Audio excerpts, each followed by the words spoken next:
All right, we're still in our materials, real estate law for paralegals. In chapter 5, learn about non-possessory interest. This is part 2. We're going to take a look at license and covenants. So we're still talking about owning real property and our rights in real property. We've looked at how we can have different interests lesser than ownership and how we can restrict those rights and how we can share those rights. Last time we looked at easements, right? Sharing your right to use the property and giving it to someone else. So now we're going to look at a couple other ways to share use or have a right to use someone else's property. And this one is a license. Right? So what is a license? Well, for most of us, it's what we use to buy beer. For others, it is a personal privilege to do some particular act on the property of another. So licenses are generally revocable, right? Because you're just giving someone permission, and you can always take that permission back. So your most common thing you might associate with a license is something like a sporting event or a concert, something that you buy a ticket for, right? You're buying that ticket, and that ticket is your license. That is your personal privilege to do something, right? To attend the event, to go to the concert, to go to the football game on the property of someone else, right? The stadium or the concert venue. So that license, right? Your ticket gives you a right to enter and to be on the premises for a limited time and limited purpose, right? So if you have tickets to the Texans game, then on Sundays, most likely at noon, you're allowed to go into NRG Stadium. You're allowed to go sit in your designated seat, and you're allowed to enjoy the game for 3 or so hours. Once it's over, you have to leave, right? And if the game's on Sunday, you can't show up on Monday and go into the stadium and sit in that seat, right? The license is only for Sunday from 12 to 3. So it's a limited time and limited purpose, right? We just had the Super Bowl here, right? So if you had Super Bowl tickets, then on February 5th, you could have showed up to NRG Stadium and for that designated time, enjoyed the Super Bowl game. You couldn't go the day after Super Bowl and sit down in those seats. You can't go to next year's Super Bowl in wherever it is, like Atlanta or something, because these tickets are only for limited time, limited purpose in Houston, in that seat, in that stadium. Unfortunately, I think this may be the closest that JJ Watt ever comes to Super Bowl tickets, but yeah, that's another story. And remember, they're generally revocable. So let's say you do decide to go to the Super Bowl or just a regular Texans game or any other sporting event or concert, and you have one too many, right? You have a little bit too much fun. Well, remember, your license is revocable, so you might get it revoked by force and have an escort on the way out of the sporting event or stadium. So you can always revoke that license if you misuse it. So another license you might commonly see is something like selling cookies. It's Girl Scout cookie time again, right? So you go shopping, you're trying to be good, right? You're buying your vegetables and your salads and your low-fat milk and your yogurt and your granola and your soy, and you're really gonna be healthy, right?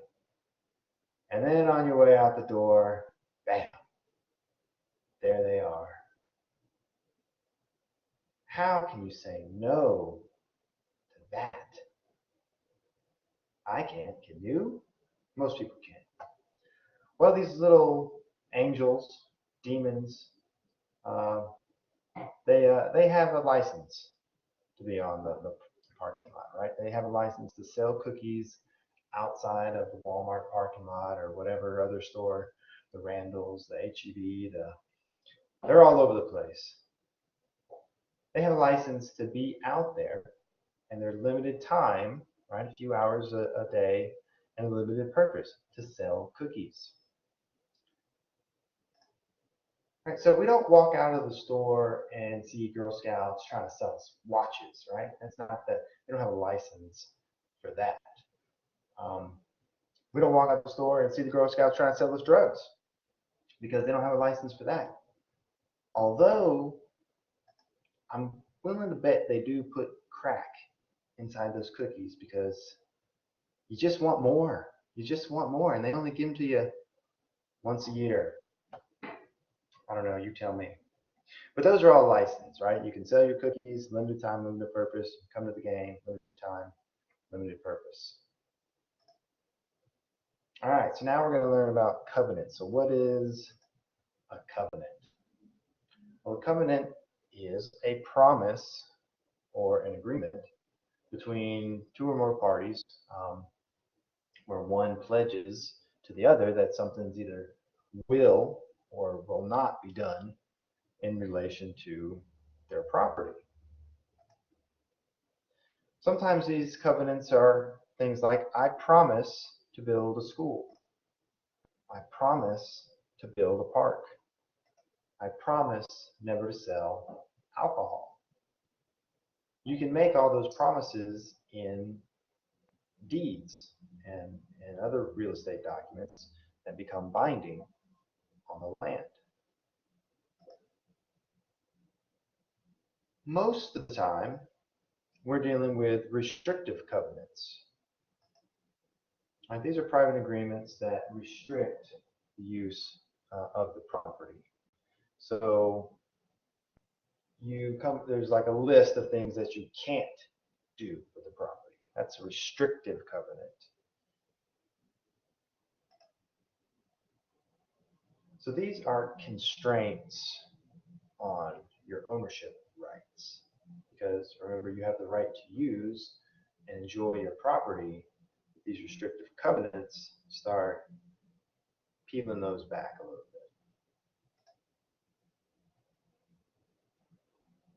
So restrictive covenants are these private agreements that restrict the use of your property. And most of the time when you talk about restrictive covenants, sometimes you'll hear this term, deed restrictions, right? You're driving down the street and you see the little sign in the median and it says, welcome to Friendly Neighbor Estates Subdivision, a deed restricted community, right? Well, deed restrictions,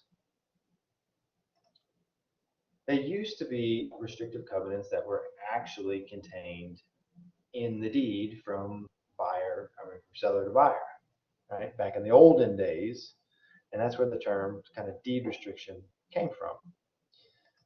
Nowadays, most of the time when we think deed restrictions, we're thinking of these big, neighborhoods, these subdivisions, master plan communities, where a developer has imposed these deed restrictions before anybody ever bought in the neighborhood. So the old deed restrictions, right, that were actually contained in the deed from seller to buyer. So you have a situation like this, right? Ned Flanders has 100 acres of land, but he wants to sell some. Right, so he puts up half of it for sale, and along comes Mo with a pile of money. He says, I'd love to buy that land, Ned. And so Ned's excited, says, oh man, let's get to it. But I'm going to put in this deed that you can never sell alcohol on the property. Well, if Mosto wants to buy the land, then he's going to buy it subject to that restriction, right? He can never sell liquor or alcohol on the property. And if he does, Ned can sue him or whoever owns Ned's land on down the line can sue Mo. Um, but liquor can never be sold because it's a deed restriction. It's a restriction in the deed, and Mo would have to be bound by it. So these days, right, because most of the time you don't have restrictions in the deeds anymore, because now we have neighborhoods, right? People don't own 100 acres of land and sell 50 of it to their neighbor, right? We just buy a home in a neighborhood and live there, and then if we want to move, we go into another neighborhood.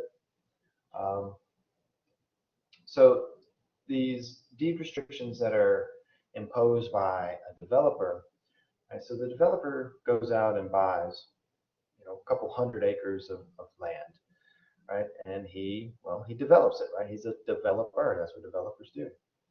And he puts in the streets, and he subdivides the lots, and he puts in the parks and the pools and the community center, and he designs his whole community, right? And then he starts to sell off the lots to people who want to build homes, or he builds the homes and sells them to people, right? But when he buys that 100 acres or a couple hundred acres, he imposes these restrictions. He gives this list of restrictions, and then after he starts selling off the homes one by one, each house is subject to those restrictions. So these things are all over the place, right? It depends on the age and the value of the homes in your community, right? So if you have an older neighborhood, you're going to have different kind of restrictions, and if you have a newer neighborhood, you may have more robust restrictions. Um, if your value of your home is low, right, then you probably won't have very many restrictions. And if the values of your home are very high, you'll probably have very stringent restrictions. And these are things like the size of your home, right? How big it can be, how many square footage you have to have. Right? You could have to have a minimum of X amount of square feet. It has to be 2 stories tall. It can't be 1 story, or it can only be 1 story and no 2 story. You have to have a garage. Right? So those are all things that can be regulated in a subdivision deed restriction. Right? The paint color of your home, they can make it where it says only earth tones, right? So everybody is beige and brown and taupe and coffee and mocha, right? So everyone's as an earth tone, eggshell. Or if you don't have any, restrictions on color, you might end up with something that looks like this next to you, right? No one really wants to live next to the Skittles colored house, but some people do. But deed restrictions can regulate the paint colors and things like that. Of course, if you live in a neighborhood, I'm sure you've probably gotten a letter at some point in your life that says, "Hey, your grass is too high. You need to mow or edge or trim your bush or cut your limb down or something," right? So the deed restrictions can make you maintain your yard in a certain manner or on a certain schedule. And then they can restrict how you can use your property, right? And they can prevent you storing things like trailers or boats, RVs, things of that nature, having multiple cars, working on your cars in the driveway. All those things are restricted in deed restrictions. All right, so that wraps up chapter 5. And this time we learned about license and covenants and the 2 kinds of deed restrictions that are out there. See you next time.